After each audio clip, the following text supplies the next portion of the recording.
You are listening to the World Sports Show on WPPMLP Philadelphia.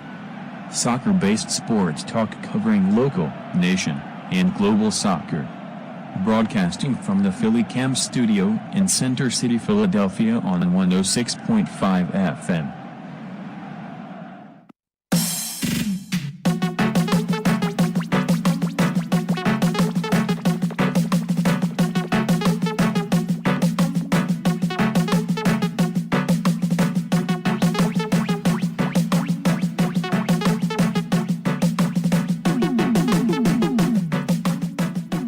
Flowe World Sports Show. Thank you for joining me on the show. Tonight on the show, we had Esmeralda Negron from Atta Football. Thank you so much for joining me. How are things with you, Es? Yeah, everything's good. Thanks for having me.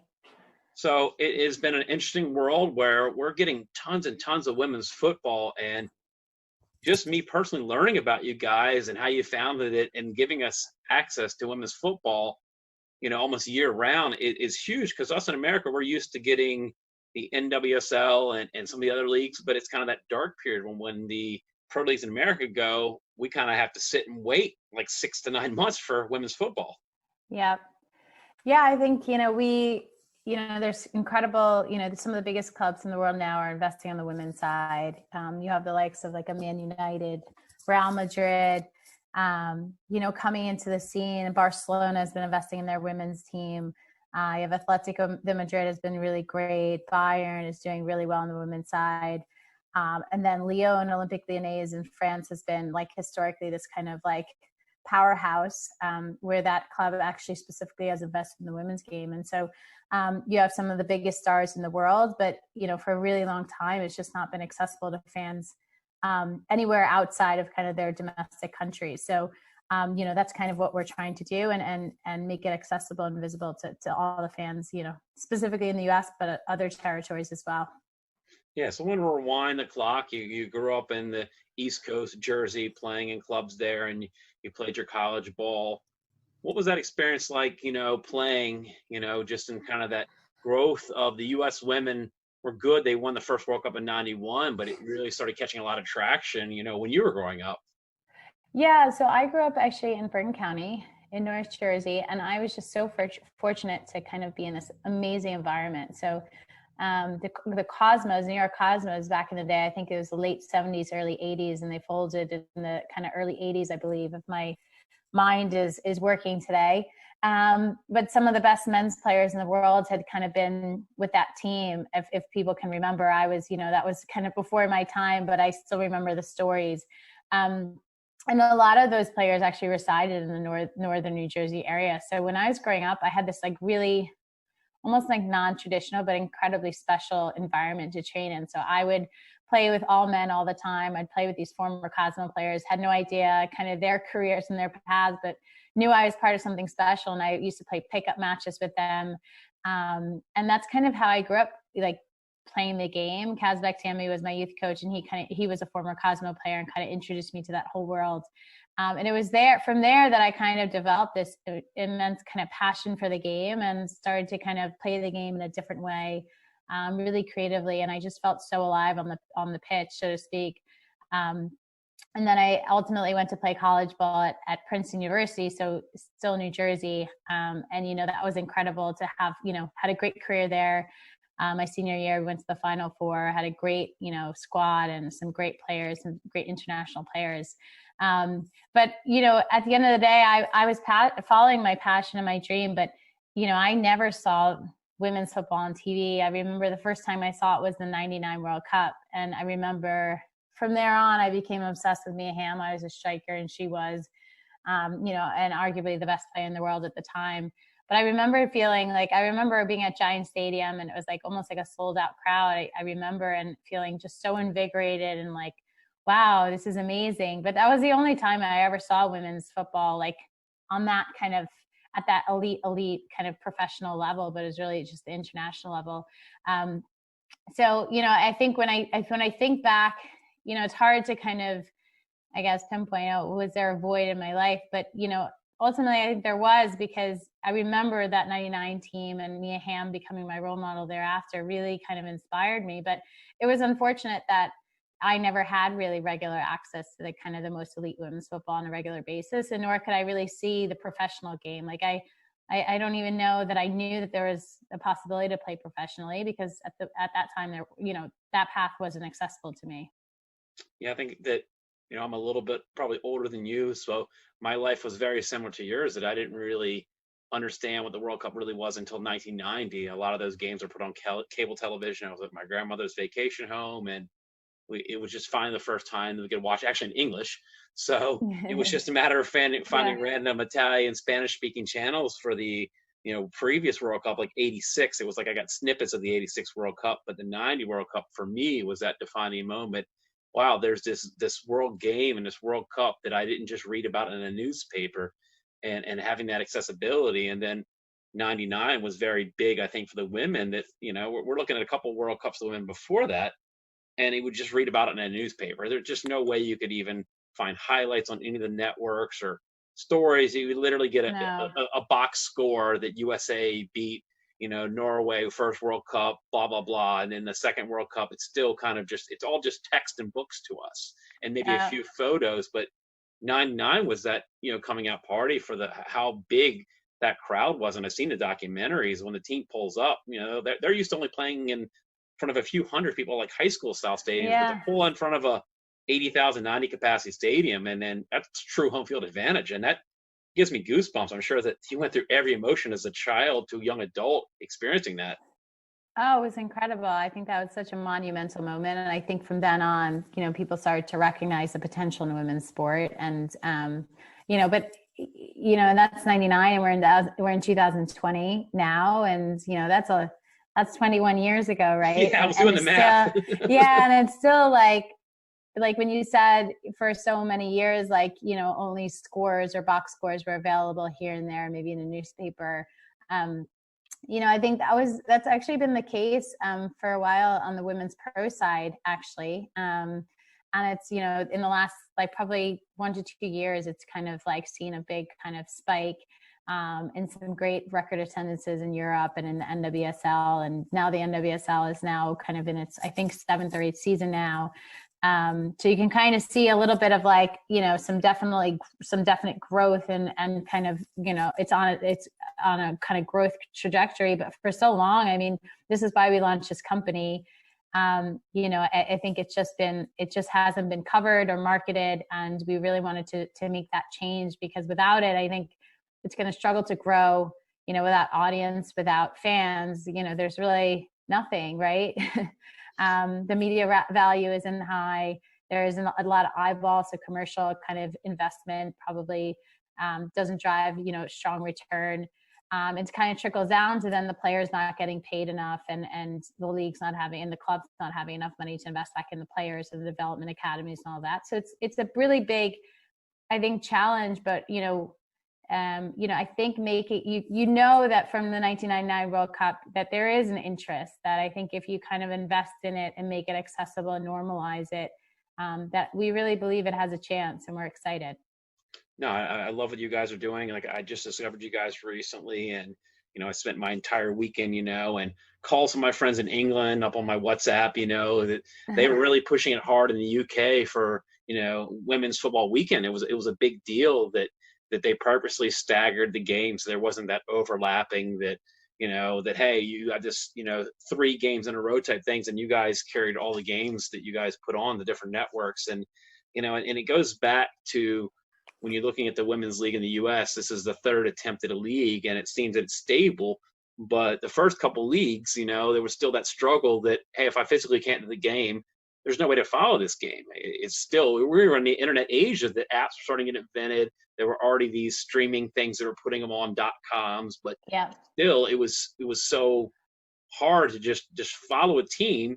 I was fortunate to live in Philadelphia in the first 2 rounds of having pro women's leagues. Philadelphia happened to have a team. We're in the 3rd, try a women's pro league, and we don't have a Philadelphia team, but I feel like I can follow the games. I might have to drive a couple hours to Sky Blue or Washington, but I can still follow the games, because putting the content out there and making it accessible is great. And then all these players you get kind of attached to and you become a fan of, especially these young girls. I love player A, and I'm guilty of that as a kid. I like some teams that, my parents would probably be mad at me for liking, because you like a certain individual athlete, and then athlete goes to another team. You're like, do I stay loyal? No, I'm going to follow that athlete to whatever club he or she goes to. And it's actually really cool with all my youth girls that I coach. Suddenly, some of them are Manchester City fans. Some are now Manchester United fans. The men's side they would never cheer for, but a certain player goes to that club and you guys are putting a TV game on. They're just like, well, I guess I like that team now. And yeah, definitely. It's interesting because I kind of have been talking about this recently when I speak to people on calls or interviews and such. But if you think about like the Tiger Woods effect on golf, or you think about Michael Jordan on, the NBA and, the Chicago market specifically, especially, but he was just this like global brand powerhouse, changed the game. The stars really change. The star players have such a big effect on the sport and its popularity. And unless people know who those stars are, and they can start to gravitate and they can cultivate these role models, especially for young girls, like unless you have that, there's nothing tangible, I think, that you can aspire to, or just becoming a fan of and just kind of like trying to emulate somebody, or thinking that, I want to do this in my next game when you see them play on the field. I don't think everybody kind of sits back and says, wow, that's actually a really important piece of it, in terms of growing fans and these kind of heroes, really, right? And I think for us, it was like, okay, you need to make this visible. And then part of our initiative is really to highlight and spotlight, the stars and the top players, and to get people really excited because, for me, I'm a Messi fan. I love watching Messi on Barcelona. Like, that's like, he's my go-to. It's probably why I watch Barcelona, right? And I'm sure that's probably the case for so many fans around the world as well. So, it's an incredible, I think that influence, of the stars and the best players and such, they really can kind of change a culture and drive kind of fandom and for their club, and all that. So yeah, we are on our path to try to elevate the stars of the game and on all the best clubs and really spotlight it. I think what's neat about your career is that you played youth soccer, you played collegiate soccer at Princeton, and you had a great career at Princeton, took you guys to the Final Four, like household names like Diana Matheson on your team. And then you go play in France and you go play in Germany. And then, there's that transition period where, okay, I'm not really going to be a pro anymore. Now I got to transition to what do I do next? What was some of that like, that transition period when you guys start hanging the boots up and looking towards what you're doing next? I mean, I know you did some coaching too. Yeah, it was I'm not going to lie. I think I struggled for a long time mentally with the whole transition. I think I hung up the boots prematurely, and more because it was hard to leave a stable job for kind of the type of pay that was available in the women's pro leagues at the time in the US. And I think certainly now, I think that's still somewhat of a struggle around the world, right? For female footballers, it's still kind of the same. But if you think about like 15 years ago when I graduated college, I played professionally 1 year in France and 1 in Germany. I was the only paid player on the team. So it made for some like uncomfortable dynamics with my teammates. And then, on top of that, it's just like the conditions weren't great. It wasn't like I was so eager to play, make the full women's national team, to follow this career and to be like all in it. And I was like so set on it. And I think when I got into it, it wasn't all that great, right? The conditions weren't great. We didn't train every day. The pitch wasn't always great, kind of the support and the resources, as like kind of somebody that was so gung-ho and wanted to be a pro athlete, just wasn't there. And when I was in Germany, my second year playing abroad, I got a call to be my youth coach's assistant, Kazbek Tambi at Seton Hall. And I was like, you know what? He said, I know you want to play. He's like, come be my assistant. You can play in with the team, still kind of train, keep yourself fit, but you can help me. And you have a steady salary and all that stuff. So that's kind of how I transitioned to college coaching, just thinking it was going to be a stepping stone to going back to playing. But I think when I think it was now the WPS launched, I think it was really hard. Like, unless I had parents that could really support me financially, like really support me, it was really hard to give up that job. And I felt like it was a really, really hard thing for me because that was all I wanted to do, and yet didn't feel safe enough to take that risk. And plenty of my teammates have done it, the likes of, on the U21s, I played with Carly Lloyd, and I played with Meg Rapinoe and Allie Krieger. And they've kind of stayed with the game. I have loads of friends that are still playing, which I think is incredible. But it just didn't feel like it was kind of like the right fit per se for me. But it was so hard. And I think I felt really lost because the passion and the kind of invigoration I felt as a player on the field, it didn't necessarily translate to coaching. And then all of a sudden I just felt lost. Like all I wanted to do is be a part of the game. Really, all I wanted to do was play it. I couldn't do it. So that was kind of hard for me. I was around it. And then I felt like just the coaching wasn't really speaking to me. So I actually stayed in coaching for about 8 years, 4 years at Seton Hall. And then I was actually going to go to law school. And my former college coach, Julie Schaffer, was still the head coach at Princeton, and called me. And she's like, the assistant coach is opening up. And I was kind of like in this kind of in limbo. And I said, look, I'm thinking of going to law school. I kind of want to get into the business side of the sport. And she's like, well, give it another go. Maybe like kind of coming over to Princeton might kind of feel your passion and all that stuff. So I stayed for a few years there as well, but, knew it wasn't right. But it was really hard. Like Charlie, that wasn't an easy time for me. And it was, I'm so excited and thrilled that, female players have at least a little bit more opportunity, a lot more than I had, to kind of pursue that career in their sport and what they want to do.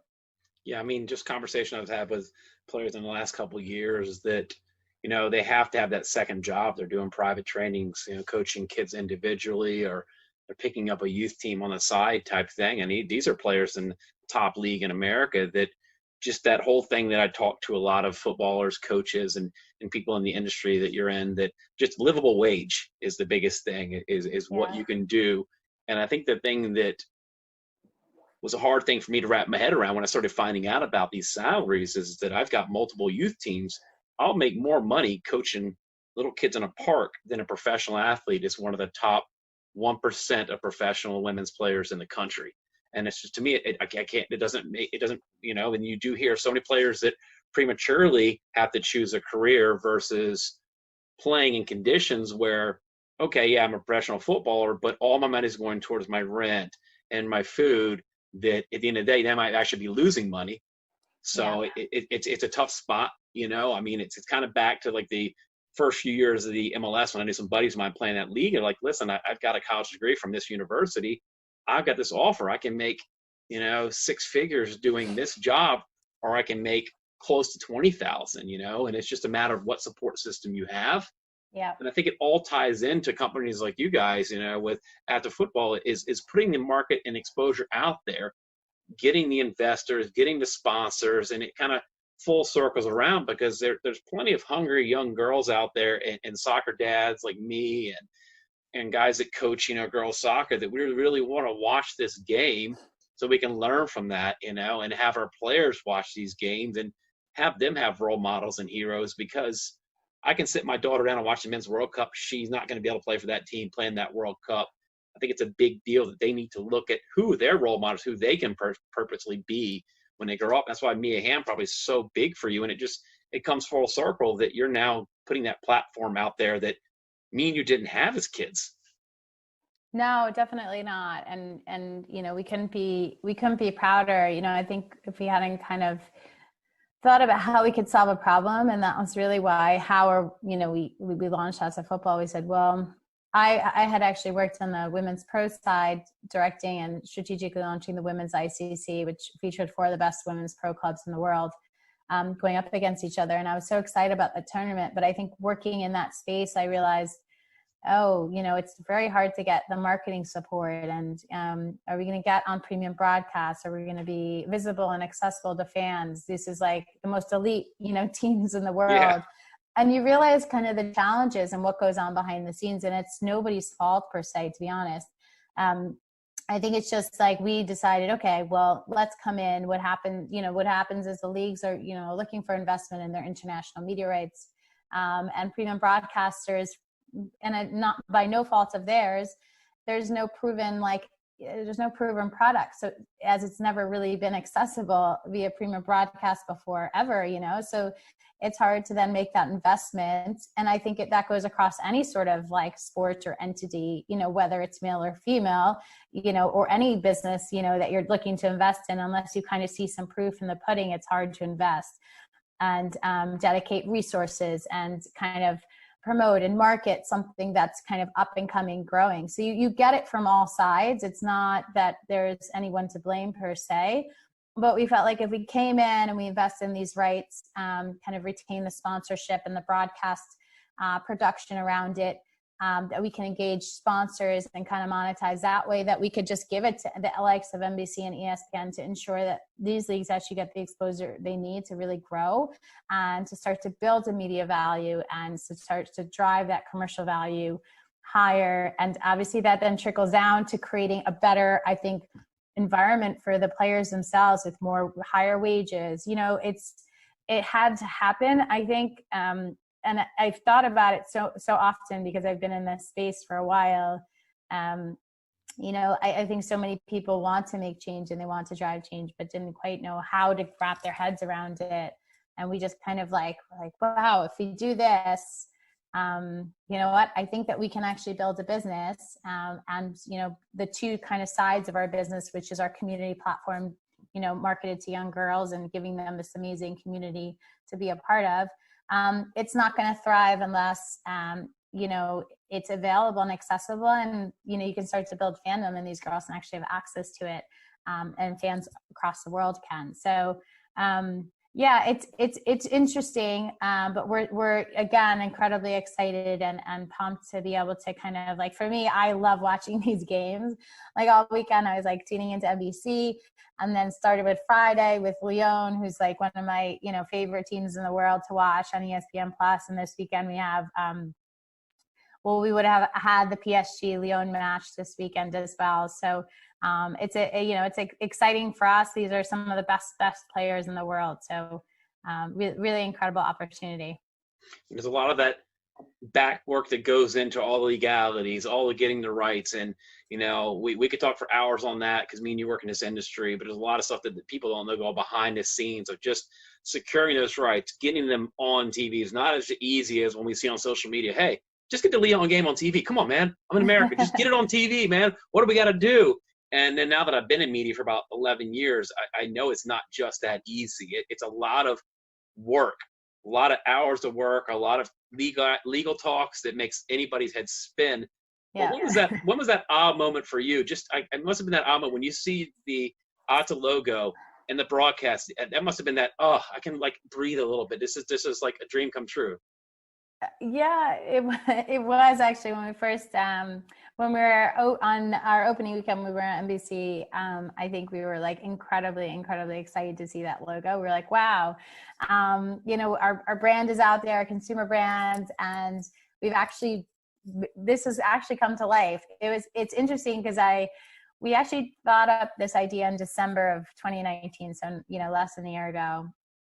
My really good friend, Hannah Brown, who's co-founder of the company, was a longtime Sky Sports executive. And we met at Relevant Sports Group. She actually ended up leaving, worked for Fubo TV for a couple of years, but we ended up being roommates in New York City and the best of friends. And, I remember just, her coming, I was kind of going on about how I was so frustrated that I couldn't access any of these women's matches. And all of a sudden we started to think about what could we do? Let's how can we change this? Can we build a company? We want to launch something together. And we started to read all these books. We read Phil Knight's Shoe Dog. We were like super like motivated. And I remember we were kind of toying around like, what can we do in this space that's going to drive the most change? And I remember this like aha moments. Like I remember one morning I woke up and we had been like kind of like thinking about what do we do, and kind of thought about a few other ideas before this one. And Hannah pops out of her bedroom and she's like, I got it, and it was incredible because like she explained to me the idea. We would aggregate rights, we would like invest in them, and we would kind of create this women's football hub, and we would facilitate premium broadcasts, and we can build our own brands. And we started to kind of iterate this idea and develop it And I remember we spoke in January, not that long after. We started to speak to kind of the leagues in Europe, and we said, look, we don't have a company, but if we did this and we got the investment, would you trust us, you know? And lucky for me, I'd worked with a lot of the European clubs already through my work at Relevant Sports Group. So a lot of people kind of already knew me, thankfully. And then Hannah, with her background on the media side, loads of people know her, so trusted her. And we had a meeting in January with NBC, breakfast meeting. We always say it was like the turning point for Ata football and Atlanta media. We met them. We had no idea what they were going to say. And we said, look, we want to invest in the FIWSL. It's a natural fit because of the Premier League. This is our vision. We feel like it's going to make a really big difference to the women's game just in general. Like, will you support us, really? And we went in there, we're kind of like, you know, tiptoeing around them because we didn't know what they were going to say. And we're like, oh, I don't know. And, you know, lo and behold, they sat there and they were so receptive and excited. And probably that same day they came back and they were like, we can guarantee these slots on NBCSN, like, we're in. And we're like, I think at that moment we felt like, okay, we have something. We still have to secure investment. We still have, like, you know, work to do. But you want to jump up and down, but you're trying to stay professional. Yeah, exactly. And so we kind of knew at that moment we had something. And then, you know, we went on and started to speak to the French league and the German league. And, you know, you realize that, you know, these leagues are looking for support and looking for like a partner that's not only going to facilitate this distribution, right, and this accessibility, but also just the marketing support. And somebody's going to be like kind of dedicated to driving change and making sure like fans know how and where to access it. But long story short, when we finally got it over the line, we launched the company, signed all our deals about a day before we were about to announce. Like seeing that, like, it was almost like we're like, oh my gosh, we're up and running. And we actually almost panicked. We're like, oh my God, we're actually out there now. It was like a little bit of a nerve-wracking moment. But I will say last weekend, you know, watching us live on NBCSN and our brand Ata Football and just being able to watch those matches really first and foremost I was like, wow, this is, you know, take a little bit of a step back and like, wow, this is really amazing and incredible. And regardless of what happens, I think, you know, we would have kind of done something really great in this space. And hopefully we would have kind of forever changed it. And, you know, yeah, it's been a wild kind of ride, but it's really fun to see it come to life, really. Sure, like the obvious thing you're doing is bringing that product, but now you're getting the brand exposure, and you're really educating a lot of the soccer families out there that I guess don't really understand that the majority of these European clubs now all have women's teams, and a lot of them have had women's teams for a very long time. That, you know, I have some of the parents that are coming. I didn't even realize, so I introduced them to your website this weekend and told them all about all my teams. And then they're coming like, oh, the teams that they're already fans of, they just kind of jumped in. The Man U fans just said, I'm just going to adopt Man U. It's just an easy transition. But I think it's just educating the general public of just in the soccer world and just the world in general that, you know, a lot of these clubs have multiple sports. They have multiple genders, you know, like you said about Real Madrid. They got like the basketball, the volleyball. It's just one entity within Madrid. And I had the pleasure of being in Barcelona and Madrid, just seeing their facilities, and it's one big community thing. And we're just not used to that in America. You know, we have, you know, the New York teams and the Philly teams, they're all completely separate. They wear a different color, different sports, but in Europe, it's one big community. You root for your city, you know, unless you're split the city. But I think that's probably getting some good feedback from these clubs in Europe that are probably telling you, hey, you're getting on my brand now in households that had never been seen ever. Yeah, definitely. I mean, I think you kind of see it in kind of this the growth in viewership week over week. Like, I think people just had no idea that some of the biggest brands and clubs in the world had a women's team really at the end of the day. Like, I remember working with the women's ICC, and, you know, in every market, I did it for 2 years. And in every market we went to, we tried to do some sort of like youth activation where we engaged a local team, or, you know, we worked a lot with the elite clubs national league, ECNL, and provided some really incredible experiences from a player development standpoint for these clubs. But you realize, like, these young women, and some of them are the most elite in the country, that were going to play at the likes of UNC, had no idea that Man City and PSG had women's teams. Like, in 2018, we took PSG and Man City out to University of Portland, and we organized this kind of integrated training camp with the ECNL's national training camp, and it was some of the top players in the country. And we gave them this great opportunity to do a few times where they integrated and trained with PSG and Man City. And then we also organized like a friendly between Man City and PSG at University of Portland in front of like 4,000 or 5,000, fans. And the top 4 kind of performers at the camp got an opportunity to play in with PSG at that match. And those girls, like one of them's at UNC at the moment. I can't remember where the other ones, but I think one was at Boston College. But their faces were like, so, they were just beyond excited, nervous, but like, God, it was like probably one of the most incredible experiences. But they, before that, had no idea that these clubs like had, women's teams. And like same, in 2019, we went to North Carolina and Cary, and it was at Wakefield Soccer Park, home of the North Carolina Courage, where we had the tournament. And we did like an open training session at UNC Chapel Hill, and we did it with Lyon, Olympique Lyonnais. And again, you've got some of the best players in the world that had just come off of the 2019 World Cup. You've got like the likes of Wendy Renard and Jennifer Morozen and Ada Hegerberg. And it's crazy, like, it was hard to kind of get people to come because, again, this is like literally the best team in the world with some of the best players in the world, and top class, and people just don't even know about them. And even just like, I think the local kind of community, even knowing about their own NWSL team, I don't even think that really was necessarily all that kind of strong in terms of that awareness, which I was like, I was shocked about. So yeah, it's just like, it's getting people to just know about this. And I think once they know about it, and if they come out, the women's game is at such an incredible level.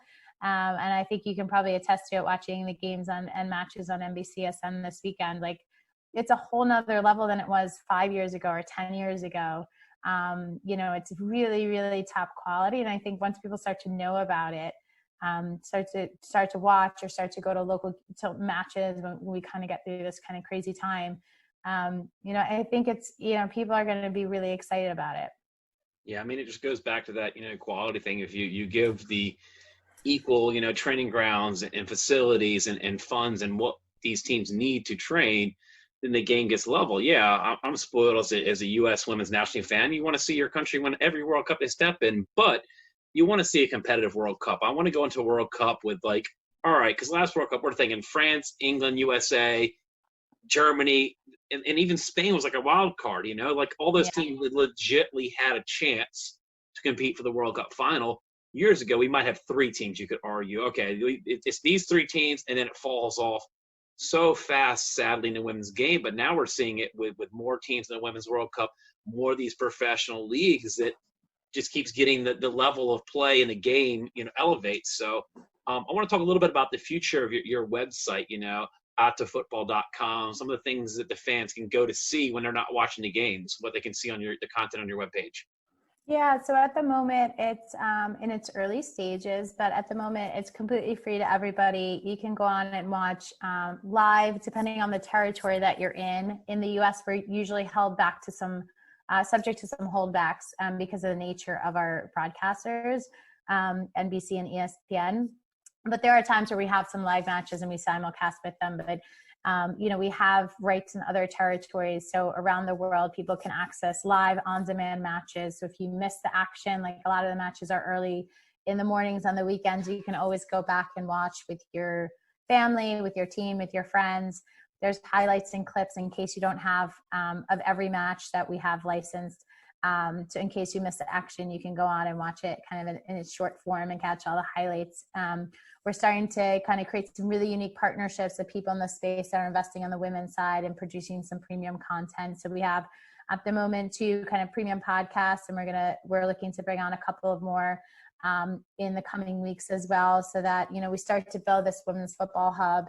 And then in the new year, probably January, February, we will launch kind of the player development piece in which we're going to really basically provide some phenomenal player development content using our licensed matches. And we're really, really excited about that and kind of that launch. And we're also working with some of the top clubs in the world to kind of provide some kind of behind the scenes looks at, some of the, the best women's teams and players and clubs in the world as well. So quickly starting to build that hub, but we really want to, build engagement opportunities, mentorship opportunities, an opportunity for young girls really to become fans and coaches to use the content for player development purposes, for educational purposes. I've spoken to so many coaches actually, and I didn't even know this, like kind of gauging interest in what kind of would drive and help them from a kind of educational development standpoint. And some of them are like, I often show, clips and highlights of some of the best men's club teams in the world. And actually it's funny because in the last couple of years, the girls are actually asking, like, why don't we ever see women? And I think there's a place for both. Like I don't think girls just need to just be fans of women's soccer or vice versa. There's no reason why boys can't use the platform as well. I think we are marketing and we want to kind of fill that need and kind of market to this because we think young girls have been largely underserved because they haven't kind of had these female role models. But really this platform should be for everybody that's a fan of the game. We're excited to launch it, but share with your friends and family if there's anybody interested in soccer or football. And for coaches, I think the best teacher of the game is really to watch it. I know that from when I played and playing with some of the best men's players in the world. I didn't even know it, but it really changed and really kind of like I think kind of molded my style on the field, and I feel so grateful for that. No, I mean, this tool is going to be very valuable. Like you talked about stuff going into January that, we look at different periods for how the youth game's set up. We play our fall, we kind of slow up in the winter, play some futsal, play some indoor soccer. And then sadly, the world that we're living in, it looks like there's a lot of programs that'll be shut down. So there's some dark periods coming up, but the girls aren't going to be able to play a lot of soccer. So the fact that they can watch some games, have content to look at, and, kind of look to the game as an educator and a tool to get them through some of these times. But, that's the tough times as a coach. When you don't see your players as much in the winter, you might have one session a week with your players. And in the summer, they're totally on vacation, which I'm trying to get them to watch, women's games. But I think it's just keeping them engaged, keeping them a love of the game, not letting any players fall through the cracks, whatever gender they are. We do see as they age, they get more responsibilities, more clubs, more stuff on their plate. And sometimes, sadly, kind of sports falls at the wayside, and it's a very big social aspect. And just having them be fans of different teams, I like that interaction. I've already seen it with my U15 girls. They've already started having little mini feuds in their teams about the European clubs that they like this past weekend, that why they're cheering for it. And it's funny because they might have all cheered for the U.S., but awesome. Then their allegiance follows somebody else. So and that's the kind of banter I like seeing on the college teams that I've coached.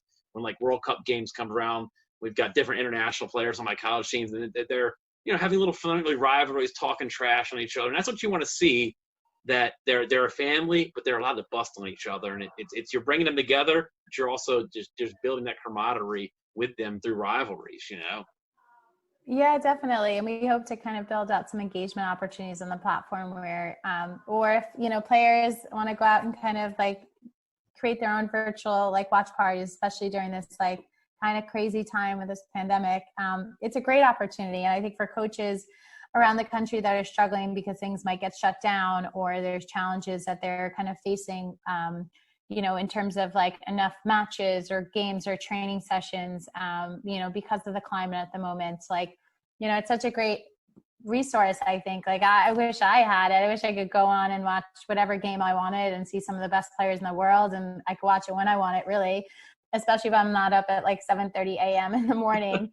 I think it's so great. And again, like, as coaches, you can, encourage your players to start to watch and, focus on, we used to do this when I was a collegiate coach, have players focus when we could, have them access, games, but really it was on the men's side only. I remember, I think when Champions League was going on, we would have them in the off season, just kind of take a look and track a specific player that was in their position to kind of understand how they're moving and kind of do a little write-up or, kind of like we'd focus on a specific topic so they could kind of at least see what we're talking about or from a tactical standpoint, observe those players. And we hope that, we want the platform to be a tool for coaches and young players as well. not only fans, but also for them to develop. So hopefully people will use it. It's there for the taking, and again, free access. So we're excited to be able to provide that. And one of the things that probably every coach in the world will love that you guys do is having games on demand. Because the old excuse when my coach would tell me back, hey, watch this game. Oh, sorry, coach, I missed it. My family was out.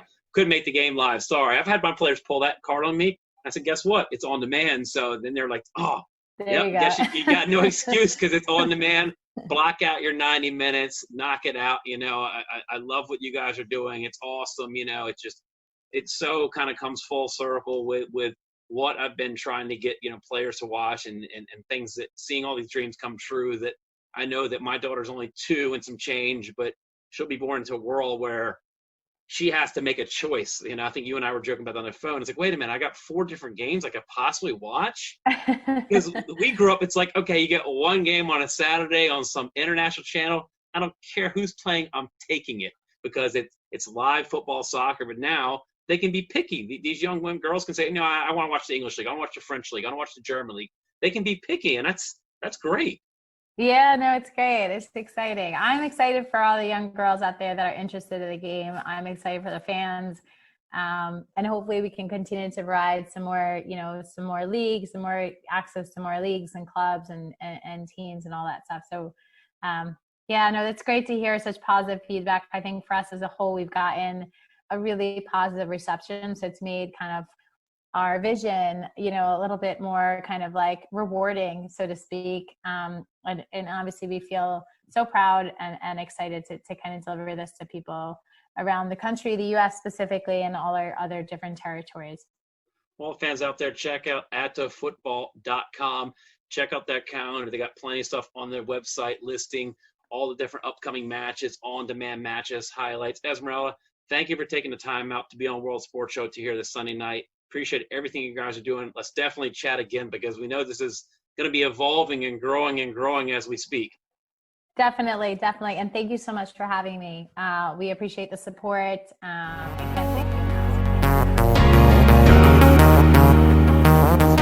Joining me on the show tonight will be Craig Shepard with Wakefield Trinity. Thank you for joining me. Appreciate it. How's everything with you? Yeah, really good. Thank you. Really good. Obviously, same situation as anywhere in the world, but we're striving on, and I'm sure it's the same for every club.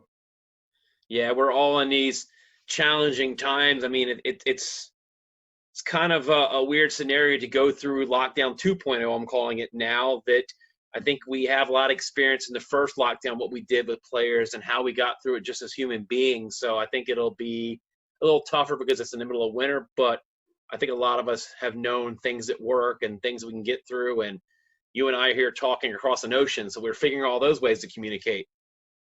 Yeah, exactly. And we're trying to keep in close contact with all of the girls, throughout I guess, yeah, you're right. Lockdown 2.0 for us. It's due to come to an end, as far as we're aware, the 2nd of December. And fingers crossed, as per pre-lockdown, we were able to train, we were able to play. Our season had begun. So we're hoping that we return back to playing and training almost immediately after, the lockdown and restrictions are released a little bit. When you look at this lockdown with a club like you guys, Wakefield, adding the women's football team recently, just only a couple years old, and same thing with my Philadelphia Lone Star team, that we're such an infant stage of our women's program. So the timing, it stinks. And the big thing we talk about a lot in women's football is keeping their interest because they're not making a ton of money or not making money at all. It's just holding on to these young, talented women, and you don't want them falling through the cracks. No, you don't. I mean, it's so easy if you know what it's like in general life. You pick up some habits, when things maybe aren't going so well. Age old, you're a little bit low, you have a little bit more to eat. You're a little bit lower, you have a little bit more to eat. And all of a sudden you've put on a stone of weight that you don't want there, and it's the same within sport in general. If you're playing a team sport, but it's just not happening for, a particular period of time, you do worry that you're going to lose stuff. One thing I would say is during the lockdown, we had more interest from females that wanted to play the sport of football or soccer in the US, that it fills you with a bit of hope that actually maybe we're able to inspire people back into some form of physical activity using football as the tool. So, I'm not saying, they're world beaters, they're probably beginner stage, but, it's great that they want to be a part of the game in the long run. Yeah, I think the good part about, you and I is how me and you connected and staying connected with these players and staying in contact, that, that we are in an age that has a lot of technology at our fingertips, that we're able to have these conversations, we're able to email documents, email virtual trainings, all these things that even 20 years ago would have been very difficult with just how efficient the internet, all these tools and apps we have now. And it's just, you will find players that, will rise to the top there, and then some players will just fall off, because it is unfortunate. There are reasons and excuses that players will fall off. And me as a person, I did gain some weight too. I'm not going to lie to you, that it's just happened to have that personal motivation. And we see that with any football team, that what players are willing to go do that work on their own. You can tell them you need to touch the ball so many minutes a day on your own, and it shows who actually does it at training. But now this is really going to show. Well, it's funny you mentioned that as well, because we keep a really close eye on social media. We try and follow the women's game, which is ironically how we crossed paths in the first place. But we try and follow social media as much as possible, not just to kind of keep our eye on the game, but also to gain some learnings, how we could potentially do things. But one of the players we came across over the lockdown period, she's a local girl. She lives a mile away from our home stadium. She's currently on the player pathway for Doncaster Rovers Bells, who are one of the most famous clubs in the world, particularly in the UK, but Doncaster Bells have won more trophies than I care to admit. And this particular girl, she I think she's only about 13, 14 years of age.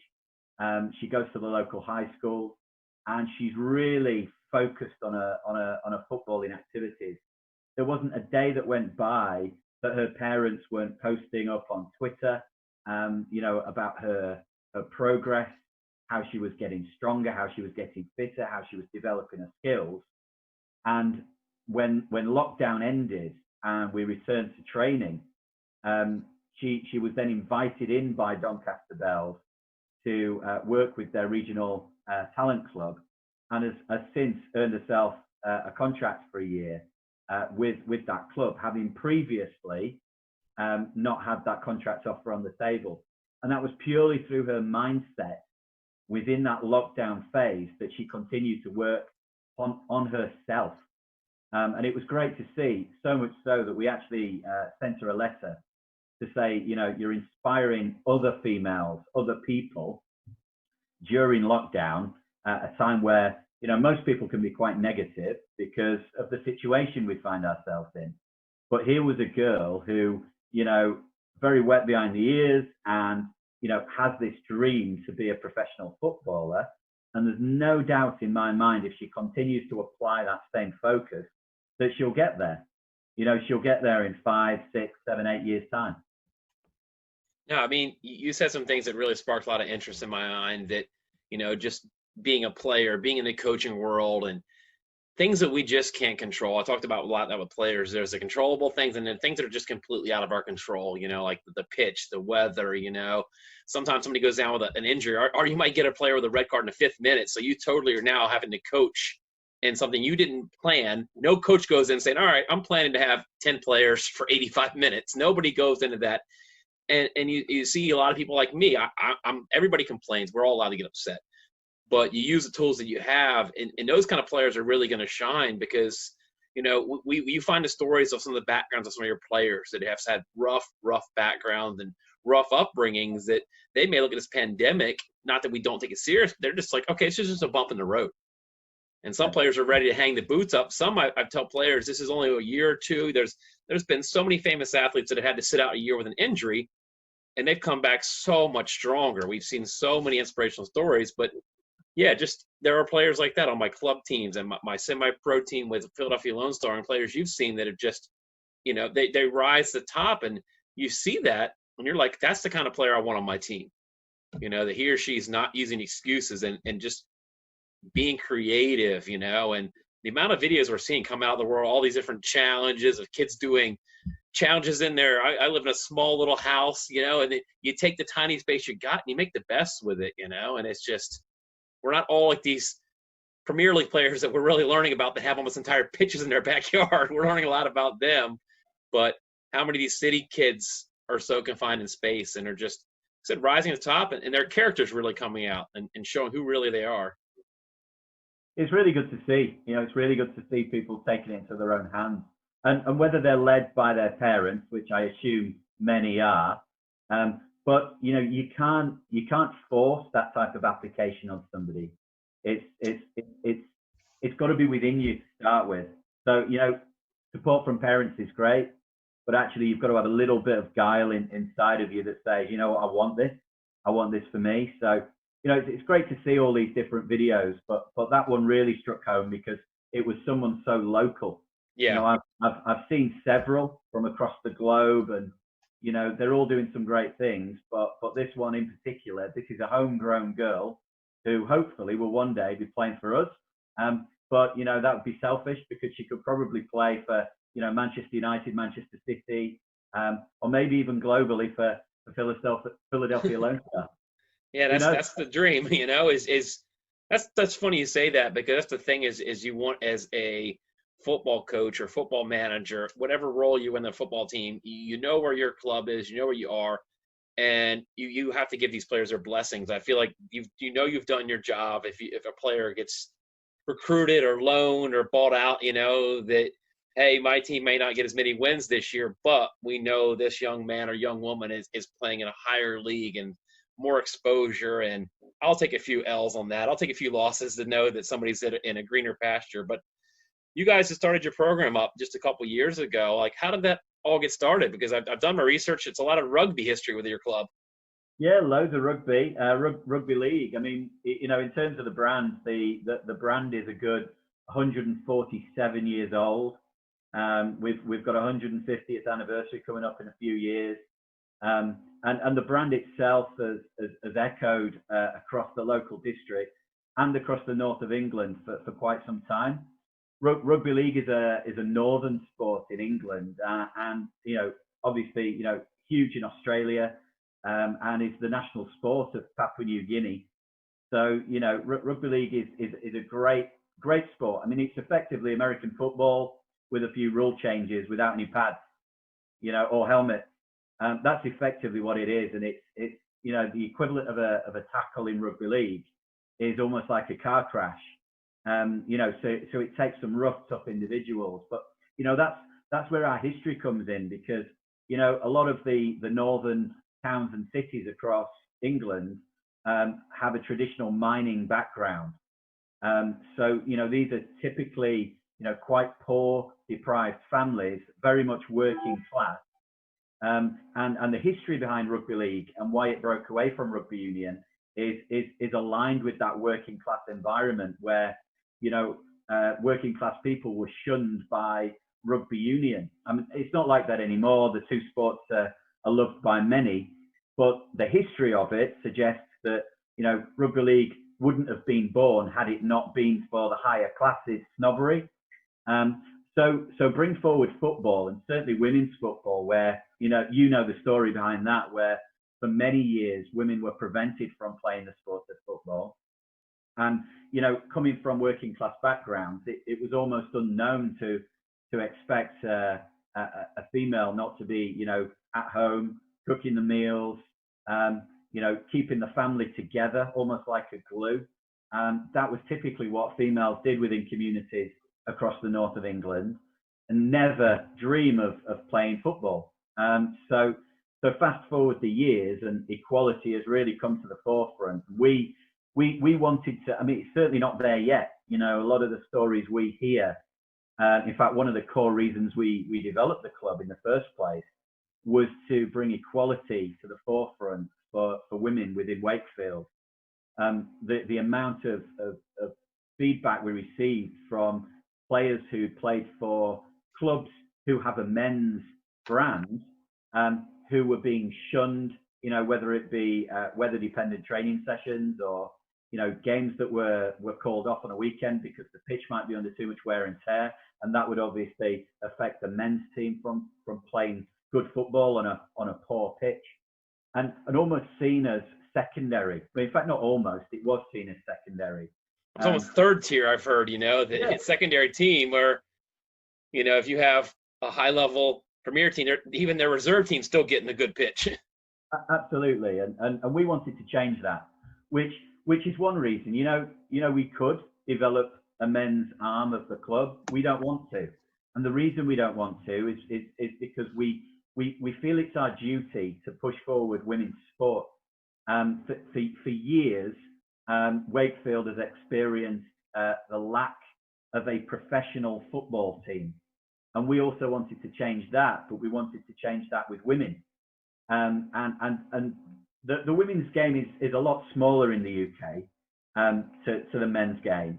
And it's not too difficult to find yourself just a couple of clicks away from playing, the bigger brands. And when we do get to a stage where we're able to compete with the likes of Manchester United, Chelsea, Arsenal, and that day will come. It's not for a while yet, but that day will come if we keep building the way that we are. And it'll be great to see that because Wakefield is a very talented area.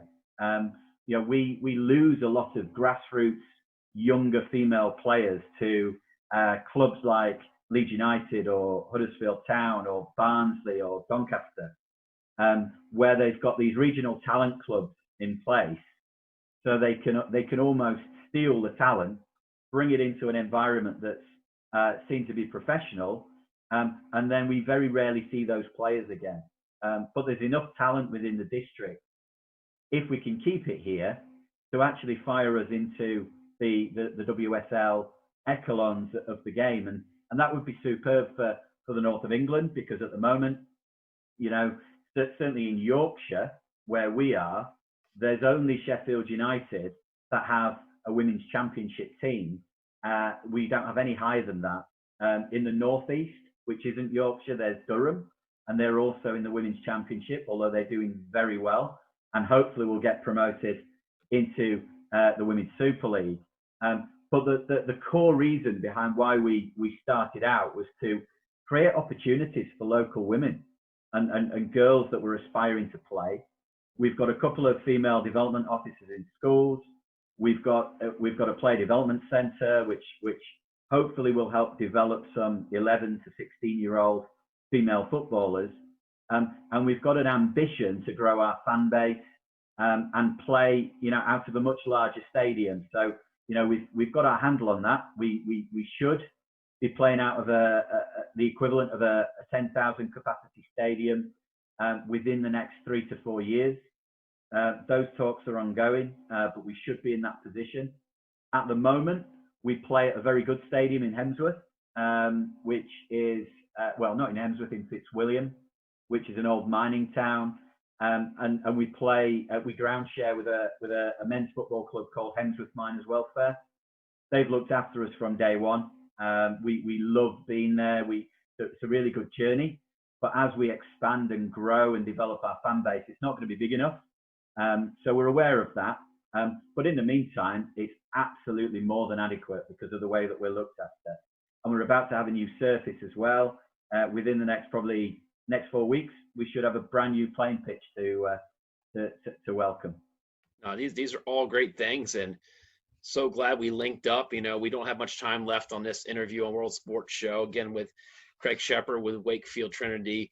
I got about a minute left to talk before we go off the air for the night on our show. But no, thank you for coming on the show. Thank you for talking to me. We definitely are going to be having you on the show again. We'll be looking forward to doing more work together. Some news that's out there that, that we released a little while ago is about Philadelphia Lone Star Women and Wakefield having a partnership, a sister club thing. And then the sky's the limit with that, with the stuff we can do between English players and American players. We definitely will dip more into that. I know that, we could just have an episode just talking about the transition between English players coming to America and American players coming to England. We're seeing it in the Super League. We're being entertained all weekend by American English players that are now teammates. But no, this is great. Thank you for taking the time out, calling in, and hope everything is well with your family and you guys are staying safe over there. And same to you, and thanks very much for inviting me on. I appreciate it. Again, this is Charlie Flowe, World Sports Show.